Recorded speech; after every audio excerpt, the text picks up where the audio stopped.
Tal pressed his four hands together nervously as he stood at the entrance of Galactic Academy Station 7. The massive space station hung like a shining star against the backdrop of swirling purple nebula clouds. Through all four of his eyes, he watched various species of young aliens moving through the entrance, some floating, some walking, and others gliding on anti-gravity disks. The young alien's iridescent skin flickered between shades of blue and green, reflecting his anxiety. Back on his home planet, he had been top of his class, but his parents had insisted that an interstellar education would open more doors for his future. Now, standing here alone, he wasn't so sure about their decision. "Please proceed to the main hall for orientation," announced a smooth robotic voice from overhead. Tal jumped slightly, his skin turning a pale yellow. He quickly adjusted his translator pin and followed the crowd of students moving inside. The main hall was enormous, with a ceiling that seemed to stretch forever upward. Holographic displays floated everywhere, showing class schedules and station maps. Tal tried to make himself as small as possible, which wasn't easy given that his species was naturally tall and slender. A group of blob-like students oozed past him, their translators converting their gurgling sounds into standard galactic speech as they chatted about their summer vacations. Near them, a cluster of crystalline beings chimed melodiously to each other, their faceted bodies throwing rainbow patterns on the walls. "All new students, please form groups according to your assigned sectors," called out a teacher, a being made entirely of swirling gas contained within an environmental suit. Tal checked his datapad. Sector 7B. He moved toward the appropriate sign, his long legs carrying him there in just a few steps. As he waited, Tal noticed how different he looked from everyone else. While diversity was common in the galaxy, his species was rare outside their home system. His four eyes, iridescent skin, and tall frame made him stand out even in this varied crowd. A small group of reptilian students nearby caught his attention. They were muscular and confident, their scales gleaming under the station's lights. The largest one, with deep red scales, nudged his friends and pointed at Tal, making some kind of joke. Tal's skin darkened to a deep blue of discomfort as he heard their muffled laughter. The orientation proceeded with various teachers explaining rules, schedules, and station protocols. Tal tried to focus on the information, but he kept noticing more and more students stealing glances at him, whispering to each other behind their hands or tentacles or whatever appendages they had. By the time they were assigned their dormitory pods, Tal's initial excitement had faded considerably. He had imagined making friends from across the galaxy, sharing stories about their different worlds, and learning about various cultures. Instead, he felt like an exhibit in a zoo. As he followed the stream of students toward the residential section, Tal's skin shifted to a dull gray of resignation. He told himself things would get better once classes started. After all, everyone was probably just curious about him because he looked different. Surely, once they got to know him, they would see past his unusual appearance.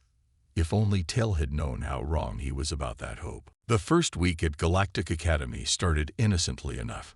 Tal managed to find all his classes on time, though eating alone in the massive dining hall was becoming a daily routine. His skin had settled into a constant pale green, reflecting his ongoing nervousness. It was during advanced xenobiology that things first went wrong. Rex, the large reptilian student with deep red scales, deliberately knocked into Tal's desk, sending his carefully organized study materials floating in the zero-gravity classroom.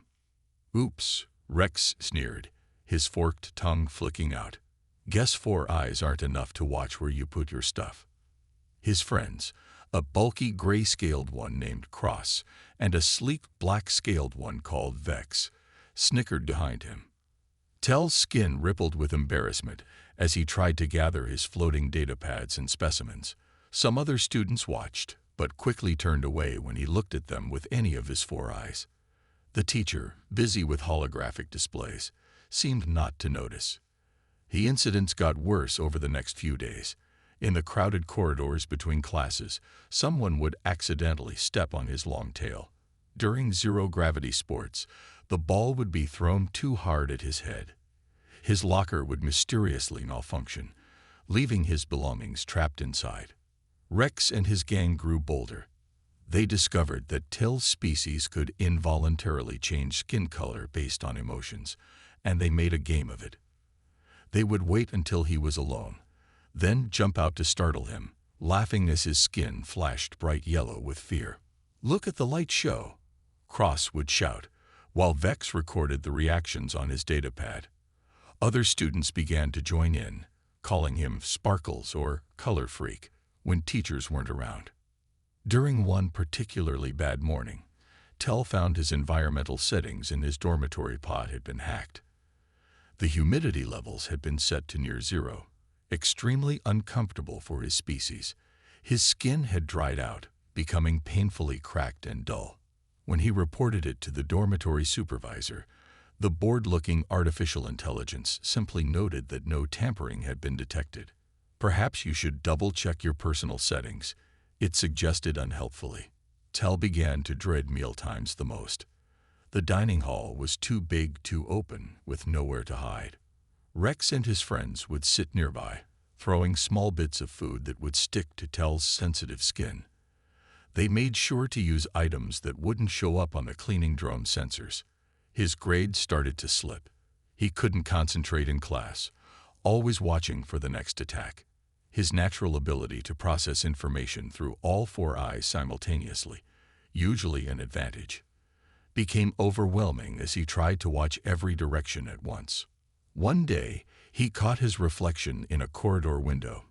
His once bright iridescent skin had become dull and muted, barely changing colors anymore. His tall frame was starting to stoop, as if trying to shrink away from the world.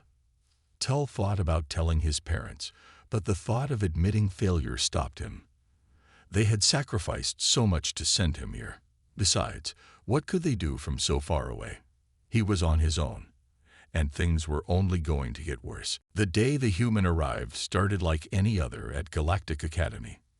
Tell was trying to make himself invisible in quantum mathematics class when the door slid open with a soft hiss.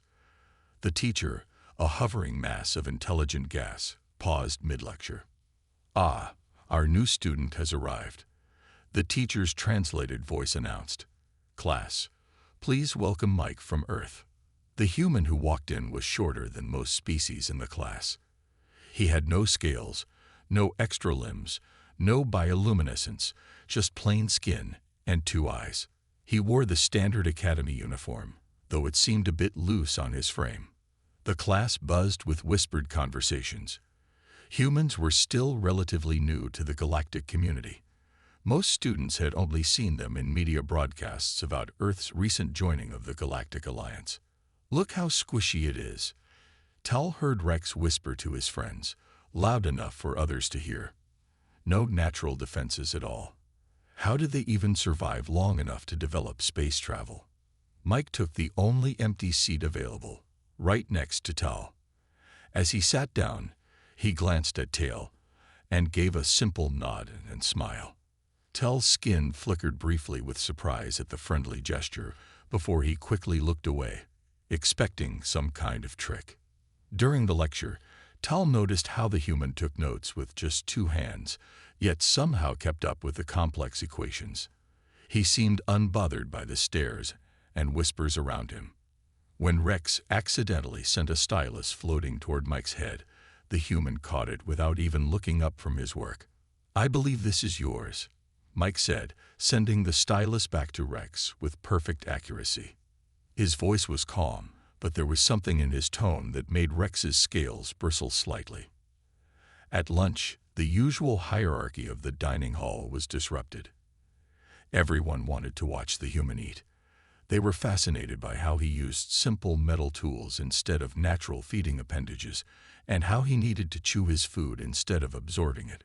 "Is it true humans only live for 100 years?" someone asked loudly. "I heard they sleep for 8 hours every day," another added. "They can't even regrow lost limbs." Mike handled the attention with unexpected ease. He answered questions between bites, occasionally making jokes that had even some of the more serious species doing their equivalent of laughing. Tal watched from his usual corner, his food barely touched. He couldn't understand how this human, who looked even more out of place than he did, could be so comfortable. As the day ended, Tal was gathering his things when he noticed Mike standing nearby, apparently studying a holographic map of the station. "Hey," Mike said, looking up. "I'm still learning my way around. The layout of this place is pretty different from schools on Earth." Mind pointing me toward the science labs. Tal's skin rippled with uncertainty. He glanced around, expecting to see Rex or his friends waiting to spring some kind of trap. But the corridor was nearly empty.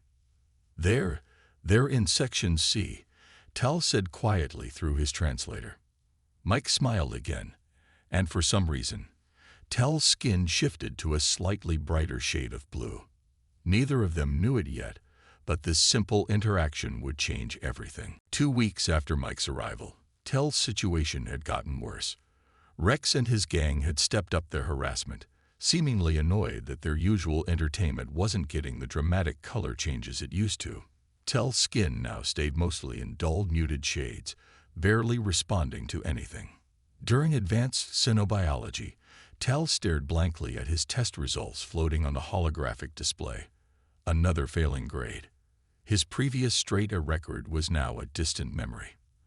The teacher, a crystalline being who chimed when she spoke, had even sent him a message asking if everything was all right. He hadn't responded. What could he say? That he couldn't focus because he was constantly watching for the next attack. That he couldn't sleep because someone kept tampering with his pod's environmental controls. That he spent more time hiding than studying. In the crowded hallways, Tal had mastered the art of becoming almost invisible despite his height. He knew exactly which routes to take between classes to avoid Rex's favorite ambush spots. He'd memorized the maintenance droid schedules so he could time his movements when they were present. Rex and his gang usually behaved when the droids were around. During lunch, he'd discovered a small maintenance alcove near the waste recycling units. The smell kept most species away, but it was better than sitting in the dining hall.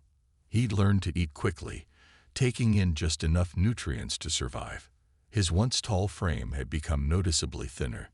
The worst part wasn't the physical harassment, it was the silence. The way other students would turn away when Rex and his friends started their games. The way teachers seemed to look through him rather than at him. The way even the station's AI seemed programmed to ignore certain types of incidents. One particular day, Tal was in the library, trying to catch up on his studies. He had positioned himself in a corner where he could see all approaches, his 4 eyes constantly scanning for danger. A group of crystalline students nearby were discussing their home worlds, their voices creating a beautiful chiming melody. For a moment, Tal remembered similar conversations he'd hoped to have when he first arrived. He thought about his own world, with its floating cities and rainbow seas.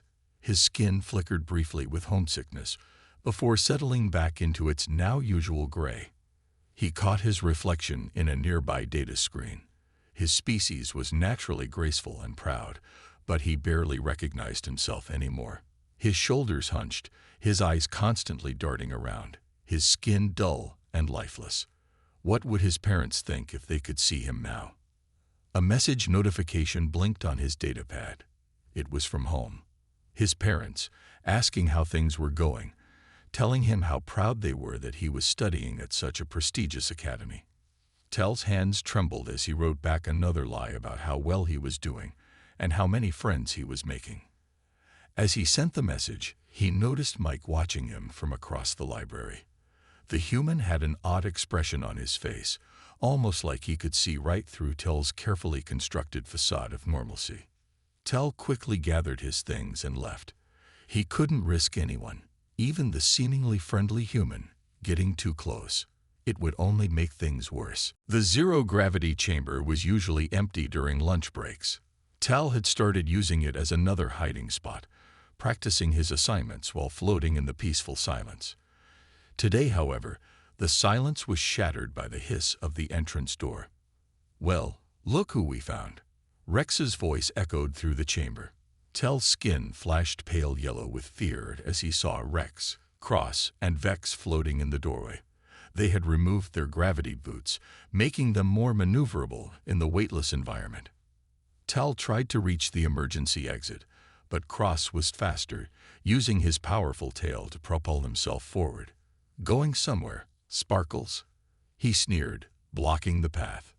"We've been looking for you," Rex said, gliding closer. "The dining hall's been so boring without our favorite light show." His claws reached out, grabbing Tel's uniform. Tel's 4 eyes darted around desperately. He spotted movement near the main entrance, a group of students watching silently. His skin flickered with hope, but they quickly closed the door, pretending they hadn't seen anything. Rex spun Tel around in the zero gravity, making him dizzy. "Maybe we should help you practice your spacewalking," he laughed, pushing Tel toward the maintenance closet. "I hear your species doesn't do well in small spaces." Tel tried to resist, but in zero gravity, his tall frame worked against him. They easily pushed him toward the small closet. His skin turned almost white with panic. They knew his species was claustrophobic. Being locked in there would be torture. "Please," Tel whispered, his translator barely picking up his voice. "Don't." "What was that?"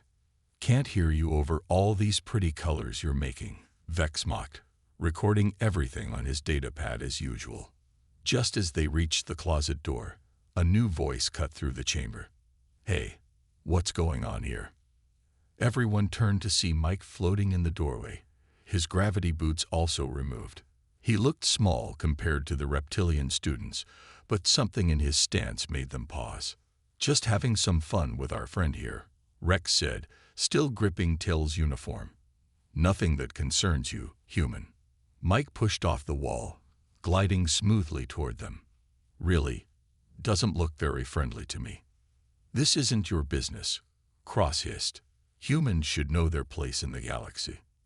"Funny thing about humans," Mike said, now close enough that they could see his eyes. Eyes that held no fear despite being outnumbered. "We're really bad at staying in our place." Rex's scales darkened with anger. "Last warning, human. Walk away." "Can't walk in zero gravity," Mike replied with a slight smile. "But I can do this." Before anyone could react, Mike had grabbed a nearby support beam and used it to change direction, positioning himself between Tel and his tormentors. Tel's skin rippled with confusion and surprise. In all his time at the academy, no one had ever stepped between him and Rex's gang. He could see other students gathering at the entrance now, watching with wide eyes or equivalent sensory organs.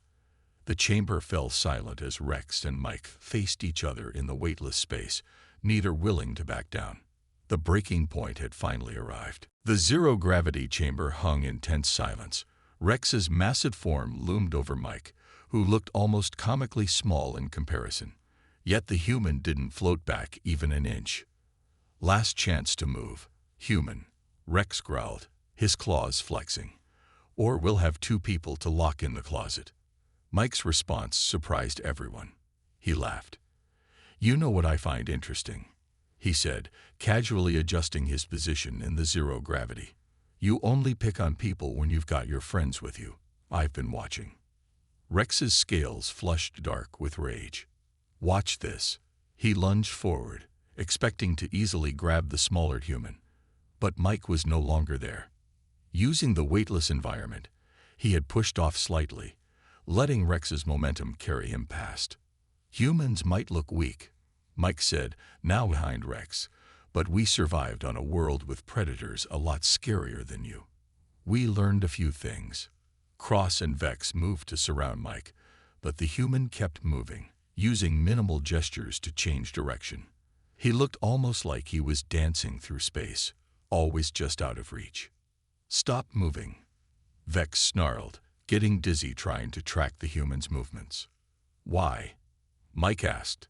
"Afraid you can't win without your usual advantages. No gravity to give your strength meaning. No corners to trap someone in. Just skill and adaptability." Sal watched in amazement as his skin shifted to brighter shades, reflecting his growing hope. The gathering crowd at the chamber's entrance had grown larger, students whispering among themselves. Rex finally managed to grab Mike's uniform. "Got you," he snarled triumphantly. But Mike simply unzipped his uniform top, slipping out of it with a grin, leaving Rex holding empty cloth. "Fun fact about humans," Mike said, now wearing just his undershirt. "We're really good at getting out of tight spots. Had to be, being one of the smaller species on our planet." The crowd was openly cheering now, some even recording the scene. Rex looked around, suddenly aware of his audience. His usual intimidating presence seemed to deflate slightly. "This is stupid," Rex muttered, trying to save face. "Let's go." "Sure," Mike said, his voice carrying across the chamber. "But here's the deal. Tall is off limits from now on. In fact, anyone who can't fight their own battles is off limits. Spread the word." Rex opened his mouth to argue, but Mike cut him off. "Unless you want everyone to see the recordings of how the mighty Rex couldn't handle one small human in a fair fight."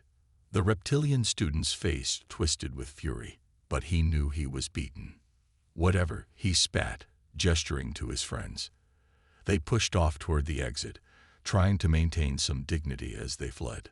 Once they were gone, Mike turned to Tal. "You okay?" Tal's skin had shifted to a bright, clear blue, a color he hadn't shown in weeks. "Why?" he asked simply. Mike shrugged, retrieving his floating uniform top. "Because it was the right thing to do. And because bullies are the same in every species. They only have power if everyone stays silent." As they left the chamber together, Tal noticed something had changed. Students who had always looked away now met his eyes, some even nodding in greeting. For the first time since arriving at the academy, he stood tall again. The story of the zero-gravity chamber spread through Galactic Academy like a quantum wave. By the next morning, everyone had seen recordings of the small human outsmarting the notorious Rex. More importantly, they had seen someone finally stand up to him. Tal noticed the changes immediately. In the dining hall, a group of crystalline students waved him over to their table. His skin flickered with surprise as they offered him a seat. "We should have done something sooner," one of them chimed softly. "We were afraid." At his locker, Tal found a small crowd gathering. A blob-like student oozed forward. "Rex damaged my environmental suit last month," it burbled through its translator. "I was too scared to report it. But not anymore." More stories emerged throughout the day. A winged student who had been forced to give up her favorite perch. A group of younger students who had been paying protection fees and extra food credits. Each story strengthened the others, creating a wave of shared courage. During advanced xenobiology, Tal felt something hit his desk. His skin flashed yellow with instinct, but it was just a note from another student. "Sorry we didn't help before," it read. "Can we study together sometime?" Even the teachers seemed different. The crystalline biology teacher pulled Tal aside after class. "Your grades are improving already," she chimed. "And, if you ever need to talk about anything, my office is always open." Mike had become something of a celebrity, though he seemed embarrassed by the attention. "I just did what anyone should have done," he kept saying. But Tal noticed how other students were following his example. When Rex tried to intimidate a small energy being during lunch, 3 different species stood up together to stop him. The shocked look on his face was recorded and shared across the station's student networks. Tal's skin now regularly displayed bright, confident colors. He found himself sharing stories about his homeworld with genuinely interested classmates. His 4 eyes, once a source of mockery, became a point of fascination as he explained how they helped his species perceive quantum fluctuations. "Your species can naturally see probability waves?" asked an amazed student during physics class. "That's incredible." During zero-gravity sports, Tal was actually picked first for a team. His tall frame and multiple eyes made him an excellent defender. When he scored the winning point, his teammates celebrated with him, each in their own unique way. One morning, Tell entered the dining hall to find Rex sitting alone, his former friends nowhere in sight. For a moment, their eyes met. Rex quickly looked away, his scales dulling with what might have been shame. "You know," Mike said, joining Teal with his breakfast tray, "the interesting thing about standing up to bullies is that it shows everyone they have a choice. Be scared or be brave. Be silent or speak up." Tell's skin rippled with thoughtful patterns. "I never knew how many of us there were," he said, "all feeling alone, all staying quiet." "That's how bullies work," Mike replied. "They make you think you're the only one, but once people realize they're not alone." He gestured around the dining hall, where students of all species were now mixing freely, sharing stories and food, helping each other with homework. The ripples of change were everywhere, and they were only growing stronger. After classes one day, Tell found Mike practicing in the zero-gravity chamber. The human was trying to perfect his movements in weightlessness, though he kept spinning out of control. "You're using too much force," Tell said, his skin shimmering with amusement. "Let me show you something." Using his 4 arms and natural sense of balance, Tool demonstrated how to make tiny adjustments that could change direction without wasting energy. Mike watched, fascinated. "That's amazing. On Earth, we never had to think about moving like this," Mike said, trying to copy Till's graceful movements. "We spent most of our time dealing with gravity. And I never thought about fighting back against someone bigger," Tal admitted, his skin shifting to a thoughtful blue. "On my world, conflicts are settled through color displays and mathematical proofs." They began meeting regularly, teaching each other their species' unique skills. Tell learned human concepts like standing your ground and looking confident even when you're scared. Mike learned about quantum perception and the subtle language of color changes. Other students started joining their practice sessions, a crystalline being taught them how to project their voices effectively. A gaseous student showed them meditation techniques that worked for any species. Even a young energy being demonstrated how to read others' emotional frequencies. During one session, Tal surprised everyone by suggesting they practice basic self-defense moves. His skin glowed with pride as he showed them how his species could use their height and flexibility to avoid confrontations. "It's not about fighting," he explained. "It's about being ready so you don't have to fight."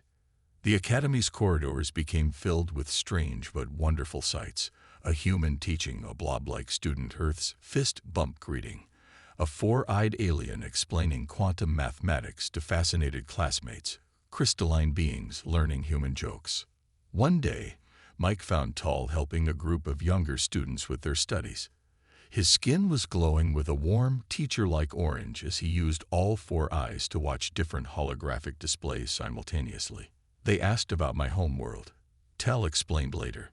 "No one ever did that before. Did you know humans aren't the only species that tells stories around fires? We do it with bioluminescence instead." That evening, they organized a cultural exchange in the main hall. Students from every species shared their world's traditions. Tull demonstrated his people's color-based storytelling, his skin painting beautiful patterns in the air as he told ancient tales. Mike taught everyone the human game of tag in zero gravity, which quickly became a favorite station-wide sport, with each species adding their own twists to the rules.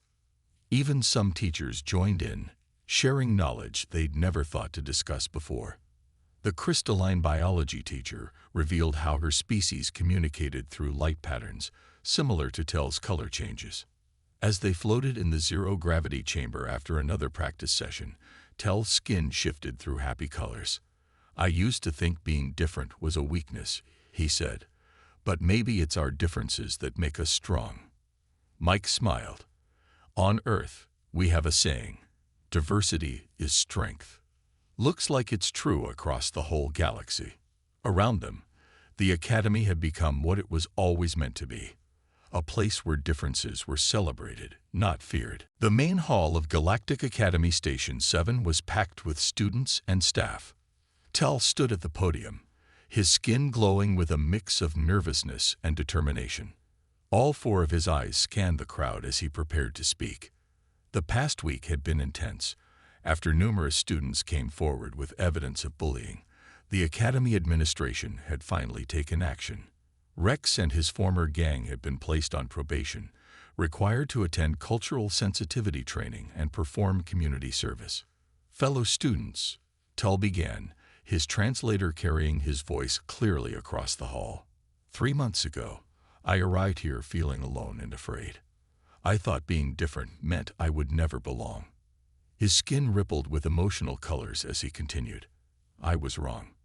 We are all different. Every species, every individual brings something unique to our community. But we made a mistake. We let fear keep us silent. In the audience, Mike gave him an encouraging nod. Nearby, even Rex sat quietly, his scales a subdued shade of contemplation. It took a human, someone from a species newer to the galaxy than most of us, to show me something important. Tell's skin brightened.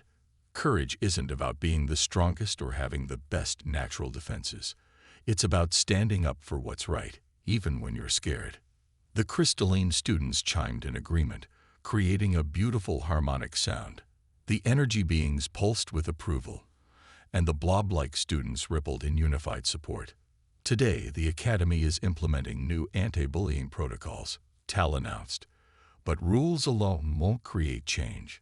We have to choose to be better, to speak up when we see someone being hurt, to celebrate our differences instead of fearing them. He gestured to the diverse crowd. Look around. Every species here evolved to survive different challenges. The humans learned to adapt and never give up. My species developed color communication and quantum perception. The crystalline beings crafted harmony from light itself. We are all amazing in our own ways. Tell's skin shifted to a deep, meaningful blue. I'm establishing a new student group called Unity in Diversity. We'll meet regularly to share our cultures, help each other with studies, and ensure no one ever feels alone here again. The hall erupted in various forms of applause, chirps, chimes, glows, and traditional human clapping. Even some teachers were showing their species signs of approval. And to those who still think bullying makes you powerful, Tell's gaze briefly met Rex's. You're welcome to join us. True strength comes from lifting others up, not pushing them down. As Tell finished his speech, students began signing up for the new group.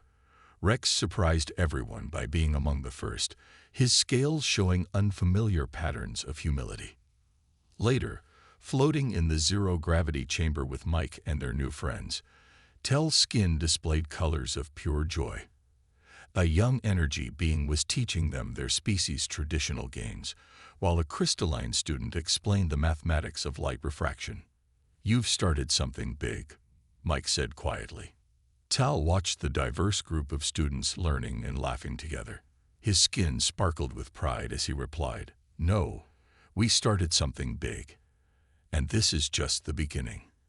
Above them, through the chamber's viewport, the purple nebula swirled against the black of space, a reminder of how vast and wonderfully diverse their galaxy truly was.